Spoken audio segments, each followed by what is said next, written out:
Everyone, welcome back to Distributed Generation and Smart Grid lecture series. In this video, we are going to discuss another type of mm, distributed generation. Uh, we are going to discuss about a fuel cell. A fuel cell actually converts chemical energy of fuel directly into electrical energy. So it consists of two electrodes. Electrodes are usually known as anode and cathode, and an electrolyte, which are in a chamber. The operation is similar to that of a storage battery, except that the reactants and products are not stored at all, but are continuously fed to the cell. During this operation, the hydrogen rich fuel and oxidant, usually air is used as oxidant, are separately supplied to the electrodes. You can see one of the basic construction of a fuel cell here. You can see the anode, cathode, and load connected across it. Fuel input, then air is also as input as an oxidant, then byproduct as water is a byproduct. This type of hydrogen fuel cell generate electricity by reduction and oxidation reactions within the cell. They use three main components as a fuel, an oxidant, and electrolyte. This is almost like a battery, but it does not store any energy. Hydrogen fuel cell use hydrogen as fuel, oxygen as oxidant, and a proton exchange membrane as an electrolyte, and it emits only water as waste. So you can see the basic construction of fuel cell in this figure.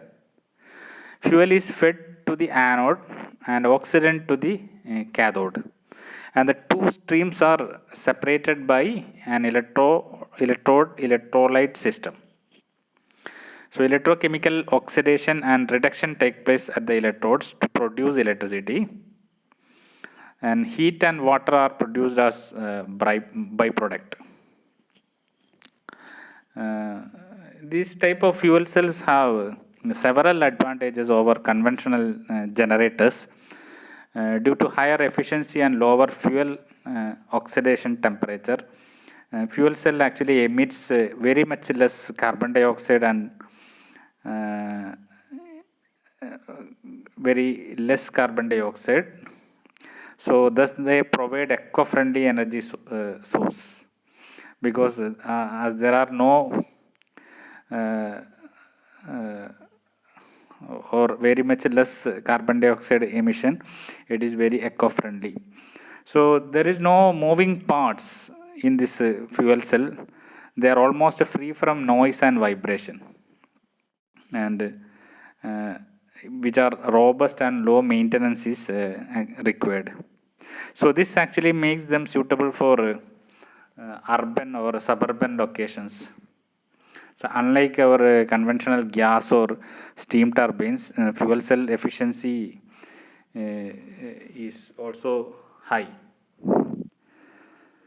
Also, this type of fuel cells can be receive, or it can work with a variety of fuels like natural gas, propane, landfill gas, diesel, methanol, and also, as I told, as hydrogen, etc.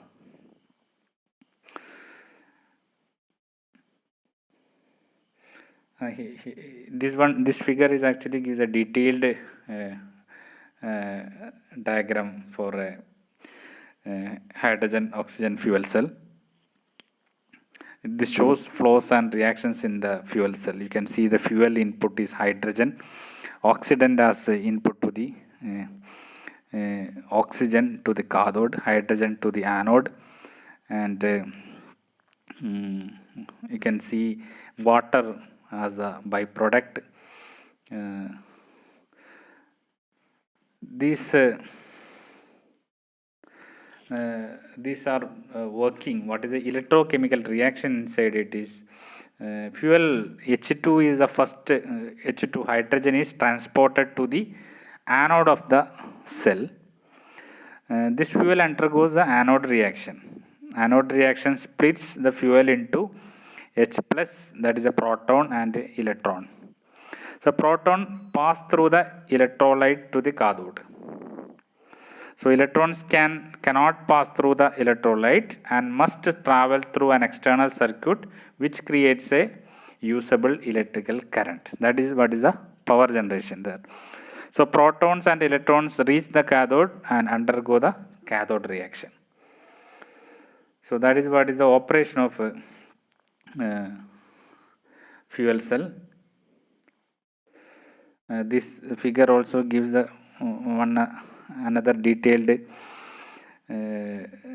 details about the chemistry behind the technology.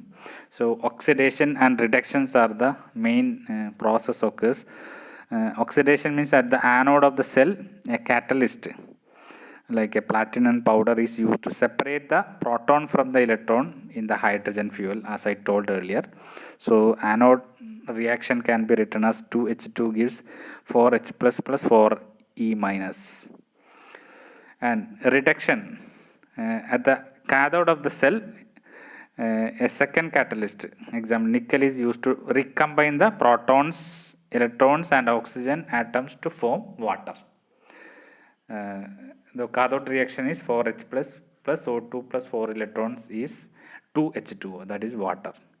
So the potential difference then created between a cathode and anode is around 0.68 volt.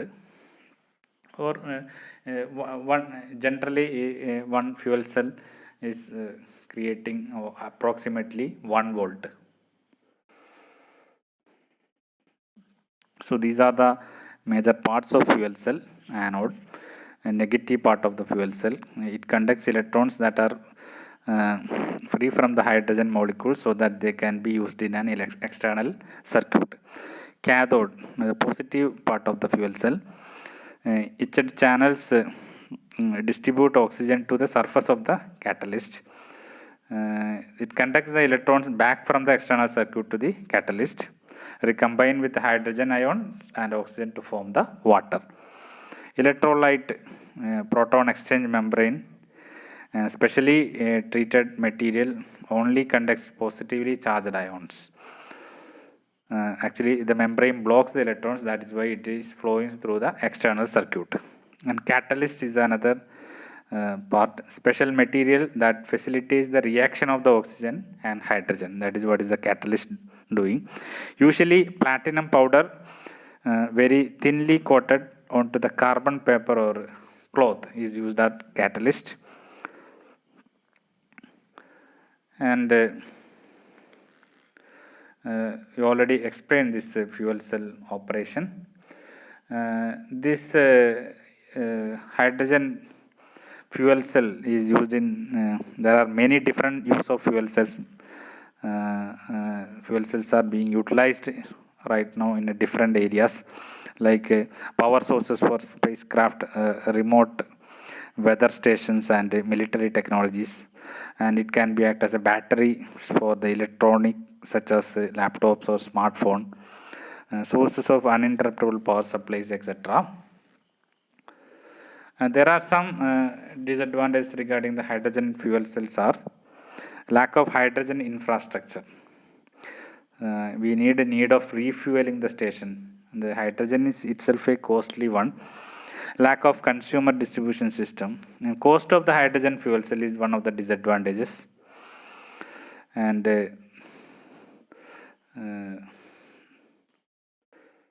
this and you can, as I already told, that a fuel cell is generating almost one fuel cell is generating nearly 1 volt. So volts will be added by stacking the batteries. You can add the volts or increase the voltage by stacking the batteries. Actually, a single fuel cell produces output voltage less than 1 volt, as I told, is nearly 6.68 volt.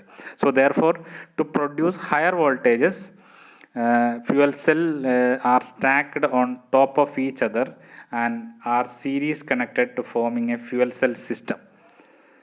And the electrical efficiency of fuel cell is lies between 36% and 60%, and depending upon the type and system configuration. So by using conventional heat recovery equipment, overall efficiency can be enhanced to 85%. So this is one of the such kind of arrangement. Volts will be added by stacking the batteries. 1 volts, you can see that now 1 volt is transferred to 100 volt because there are 100 such kind of cells are connected in a series manner. So 100 volts at 500 amps is gives the 50,000 watts of electricity. Now we can power a car by using fuel cell now. So we can use it as in this way by stacking the batteries. We can add the voltage level. So there are different types of fuel cells. There are different types of fuel cells. Alkaline fuel cell I have listed here. First one is alkaline fuel cell. This is one of the oldest design, alkaline fuel cell or AFC.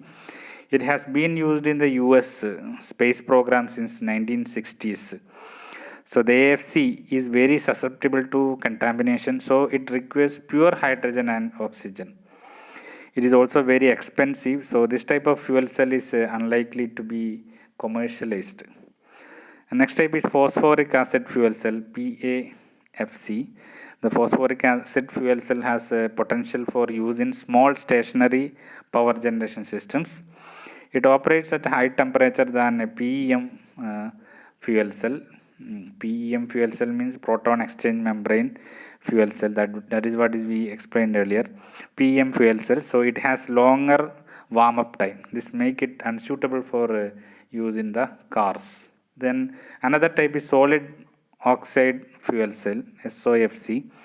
So these fuel cells are best suited for large scale stationary power generators that could provide electricity for factories or towns. This type of fuel cell operates at a very high temperature around 1832 Fahrenheit and 1000 Celsius. So this high temperature makes reliability problem, but it also has an advantage. The steam produced by the fuel cell can be channeled into turbines to generate more electricity. So this improves the overall efficiency of the system. Then molten carbonate fuel cell, MCFC. So these fuel cells are also best suited for large stationary power generators, and they operate at the high temperature. So they also generate steam that can be used to generate that can be utilized for generating the power. So they have lower operating temperature than SOFC, which means they don't need such exotic materials. This makes a design less expensive than SOFC. So these are the some of the types of fuel cells.